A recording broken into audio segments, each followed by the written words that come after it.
Hello, it's Scott McCarron again. It's still cold. You're going to see me in skull caps for a while here. I want to talk about, this is just kind of, to me, kind of an interesting, fun story from my past. About something that happened. I used to work for a bunch of housing cooperatives. And I was working in the office, part of the administration. I guess the way to phrase it, there was this spot in one of them. It had a couple couches and it had this design on the wall and it said SDR&R, which stood for sex, drugs, and rock and roll. And there was a problem there in that some of the people that lived there were dealing drugs and a few were dealing sex. And the street people didn't like it. And then one day there was something involving the police where they came in there to arrest somebody either for dealing or buying. I can't remember which now. This is a long time ago. And the news reporter got on, was talking to somebody and said, "What's that design?" And somebody said, "Well, we're a house of freedom. That's sex, drug, and rock and roll." So, of course, I went out on the airwaves, and then there was all this negativity, so the House members who were in that particular wing of the world, sex, drug, and rock and roll, asked for an interview to explain themselves. Well, you can imagine how the straight culture thought about that being on the news. So there's a big upset going on between the sex, drugs, and rock and rollers and the people who didn't appreciate it being there. And eventually, somebody got mad at the symbol on the wall, SDR&R, and they painted it over. And in the morning, there was a big upset in the House from the sex, drug, and rock and roller types, and they demanded to know whoever it was bring themselves in front of the House so they could be reprimanded. Well, surprisingly, nobody raised their hand and said it was them. So it was decided, after this big argument that went on for about a week between, what do you call them, the druggies and the straighties, that they needed to have somebody investigated. But neither side trusted each other, because the druggies would be doing other things and the straighties would hide who it is and everything. And finally got settled on, there was this young Hispanic woman who pretty much kept to herself. And she was picked as the investigative commission. And she was going to go around and interview everybody and find out, background conversation, an individual one-on-one, who knew what had happened and who painted it over so retribution could be meted out on the horrible person who painted this symbol over. Went on for, several weeks. And this woman kept coming back saying, "Well, I keep asking people, but nobody seems to know who it was, or they won't fess up." And there'd be house fights over it and on and on and on.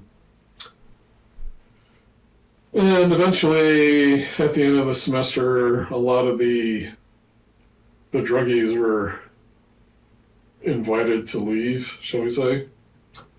The house was renamed, and then a lot of the druggies would come in and come over the wall and jump in the pool because they thought they should have a right there, because they should have a right to sell drugs even though they were illegal.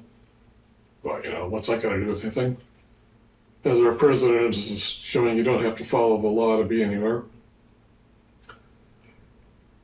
But in the end, the final report was, from this woman that she couldn't find who did it, and she couldn't find any evidence who did it.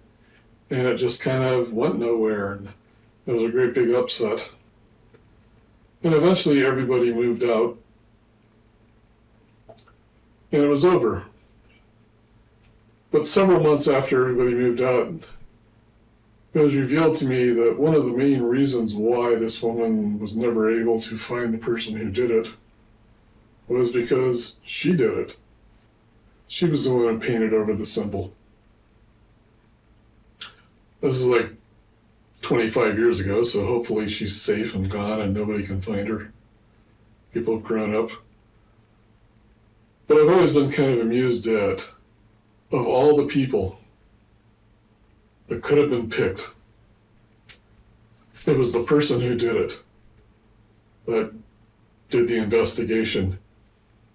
And it just seemed to me it's kind of like, well, that's the universe being very weird, isn't it? It's also, it's amazing to me, there's like a whole bunch of people who seem to think the laws don't apply to them. A lot of times I think it's in their childhood they resented people telling them what to do, so adulthood is when you can do what you want and nobody can tell you what to do. But to me, adulthood is when you start taking on responsibility for yourself instead of responding to what happened in childhood.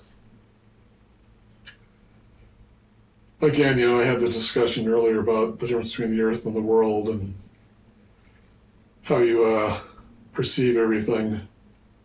One of the things about being in your own world is you think you're in charge, and yet it's your world dragging you around by the nose, and you're completely under its dominance. But you think you're the one who's dominating, is in charge. And then the police come in and arrest somebody, and you get upset at them. Kind of forgetting that the rest of the culture has some say into what you're allowed to do.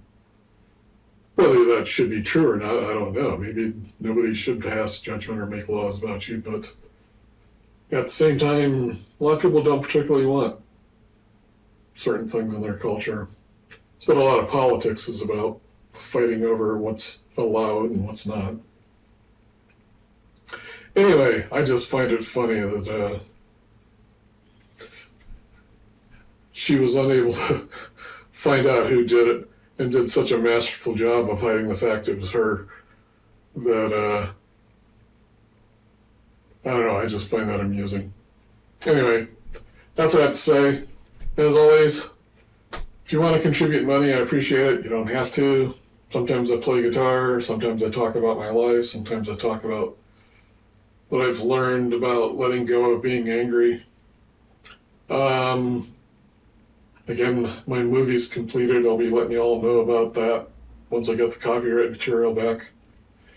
Shipped off all the copyright and it's called The Deposit, the version of the movie, and in a while I'll get that back. As always, I've got my bit twisted stuff for sale, so come by to dsmccarron.com and check it out. And thank you very much, and I'll see you next time.